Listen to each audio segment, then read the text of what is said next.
अमेरिकी फ़ौज के लिए नए M1E3 टैंकों का प्रोटोटाइप तैयार कर लिया गया है। इंतहाई जदीद अलात से लैस इस टैंक में दफाई निज़ाम और अटैक टेक्नोलॉजी को अगले लेवल पर ले जाया गया है, जो कि बहुत ही जदीद है। वज़न में कमी की गई है और फ्यूल के इस्तेमाल में कफ़ायत के लिए खसूसी इंतजाम किए गए हैं। अमरीकी आर्मी के लिए 2023 से M1A2 टैंकों की अपग्रेडिंग का प्रोग्राम शुरू किया गया था, लेकिन ये प्रोग्राम बहुत सुस्त रवि का शिकार था और ख्याल किया जा रहा था कि जो अमरीकी अफवाज हैं उनको नए टैंक को फराहम होते होते 2032 जो है वो आ जाएगा, क्योंकि अब अमरीकी अफवाज को फंड्स भी बड़े कम फराहम हो रहे हैं और जो उनकी प्रोडक्शन लाइन है वो भी स्लो चल रही है। लेकिन अब ये कंफर्म किया गया है कि अगले साल यानी 2026 में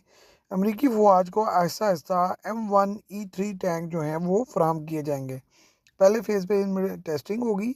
और दूसरे फेज़ में फिर इसकी सीरीज़ प्रोडक्शन जो है वो शुरू कर दी जाएगी। M1 अब्राहम जो है वो E3 का जो हाइब्रिड लेवल लगाया गया है, उसमें जो इंजन लगाया गया है वो बड़ा ही ज़बरदस्त है। टैंक को हाइब्रिड कर दिया गया है। पहले तो आपने ये हाइब्रिड गाड़ी का नाम सुना होगा, लेकिन अब ये टैंक जो आ रहा है ये हाइब्रिड टैंक है, जिस वजह से इन टैंकों का जो ईंधन का जो खर्चा है बहुत ही कम हो गया है और तकरीबन आधे से भी कम रह गया है। जबकि नए टैंक का वज़न भी बड़ा कम किया गया है और 60 टन जो है इसका वज़न होगा, जो कि पहले 78 टन तक था। अमरीकी अब्राहम यूरोपीय एशियाई ममालिक में मुकम्मल तौर पर नाकाम रहे हैं, क्योंकि ये टैंक रेतीले गर्म इलाके, दलदली ज़मीनों और बर्फबारी में बिल्कुल बेकार हो जाते हैं। और ये मसला शुरू से ही है, जब से 80 की दहाई से इनको बनाया गया था तब से ही ये मसाइल इनके लिए चल रहे हैं और नए मॉडल्स में इन पर बहुत ज़्यादा तवज्जो दी गई है कि इनका वज़न जो है वो कम से कम रखा जाए। नए मॉडल्स में एंटी टैंक और एंटी ड्रोन आलात भी लगाए गए हैं और ये पुराने इसराइली जो निज़ाम है उसको चेंज करके अब नया निज़ाम जो है इसमें लगाया जा रहा है और ऐसे ही निज़ाम पुराने टैंकों में भी लगाए जाएंगे ताकि उनको अपग्रेड किया जा सके। दरअसल अमेरिकी फ़ौज ने यूक्रेन में M1 अब्राहम टैंकों की कारकर्दगी पर काफ़ी जो है वो गौर किया है और उसमें जो रिज़ल्ट्स आए हैं वो काफ़ी जो हैं वो गैर मुतमईन है अमरीकी इससे, और उनको बहुत ज़्यादा परेशानी लग गई है कि ये उनका बहुत जदीद टैंक माना जाता था, जिसमें बहुत ज़्यादा ख़राबियाँ और कोताहियाँ और कमियाँ जो हैं वो सामने नज़र आई हैं। बैटलफ़ील्ड में जो टेस्ट होते हैं वो बहरहाल मुख्तलिफ होते हैं,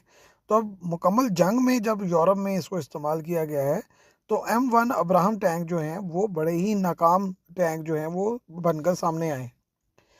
नए टैंक की बुनियादी जो गन है वो भी चेंज की जा रही है। अब उसकी जगह 120 मिलीमीटर की रिवायती गन को तब्दील करके इसमें बड़ी कैलिबर की जो है वो गन लगाई जा रही है, जिसके बारे में अभी डिसीजन नहीं हुआ, लेकिन 155 मिलीमीटर की गन तक जो है वो लगाने का प्रोग्राम बनाया जा रहा है, जो कि काफ़ी बड़ी है टैंक के लिहाज से।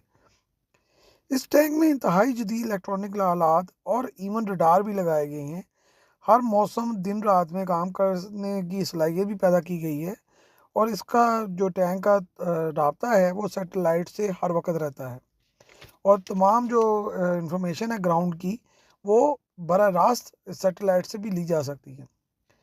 M1E3 की ज़ाहरी शक्ल में तब्दीली जो है उसको बहुत ज़्यादा जो है वो मायने खेज़ बना दिया है और बड़ा कामयाब बना दिया है। इसकी स्टेल्थ टेक्नोलॉजी इसको ट्रैक करने और इसको हिट करने के लिए जो है वो काफ़ी मुश्किल होगी दुश्मनों को, और ये नई शक्ल और नए स्टाइल की वर्जन जो है वो सामने लाई जा रही है, जिसको अभी काफ़ी हद तक सीक्रेट भी रखा जा रहा है ताकि इसकी कॉपी ना हो सके, क्योंकि अमरीकियों को ये बहुत ज़्यादा अफ़सोस रहता है और वो बड़ा शिकवा करते हैं कि चाइना जो है उसकी कॉपी कर लेते हैं और वो उनके कॉपी आने से पहले उनकी जो नकल की कॉपी है वो मार्केट में पहले आ जाती है। अमरीकी फ़ौज को ये जो टैंक हैं वो 2032 के बाद से जो है वो फ़राहम होने शुरू हो जाएंगे और 2040 तक तमाम अमरीकी जो टैंक हैं वो M1E3 स्टैंडर्ड तक चले जाएंगे।